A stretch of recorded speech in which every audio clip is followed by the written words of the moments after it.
राजकीय घडामोडी मोठ्या प्रमाणात घडतायत विधान भवनात आणि आता नार्वेकर आणि शिरसाट यांची देखील भेट झालेली आहे। नार्वेकर हे संजय शिरसाट यांच्या भेटीसाठी गेले होते। शिंदे सेनेचे आमदार आहेत संजय शिरसाट आणि मिलिंद नार्वेकर हे ठाकरे गटाचे उमेदवार आहेत। त्यामुळे मिलिंद नार्वेकर आणि संजय शिरसाट यांच्या भेटीने अनेक चर्चांना उधाण आलेलं आहे। आपण बघतोय मिलिंद नार्वेकर हे ठाकरे गटाचे उमेदवार आहेत। नार्वेकर आणि शिरसाट यांची भेट झाली, त्यांच्यामध्ये चर्चा देखील झालेली आहे। भाजपचे आमदार प्रसाद लाड यांच्यासोबत देखील नार्वेकर यांनी भेट घेऊन चर्चा केलेली आहे। यावेळी एक महत्त्वाची बातमी, मिलिंद नार्वेकर ठाकरे गटाचे उमेदवार आहेत विधान परिषदेचे। मिलिंद नार्वेकर आता भाजप शिवसेना शिंदे गट यांच्या नेत्यांनाही भेटतायत।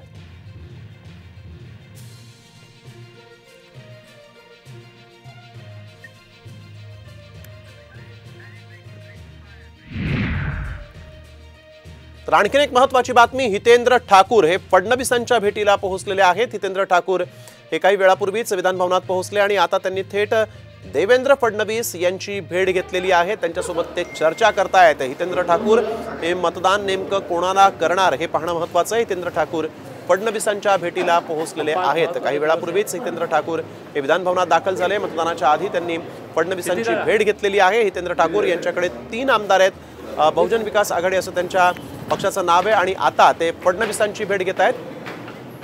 गणेश कवडे आमचे प्रतिनिधी आपल्या सोबत फोन लाईन वरून जोडले गेले आहेत। गणेश, काय अधिकची माहिती? हितेंद्र ठाकूर हे फडणवीसांची भेट घेत आहेत।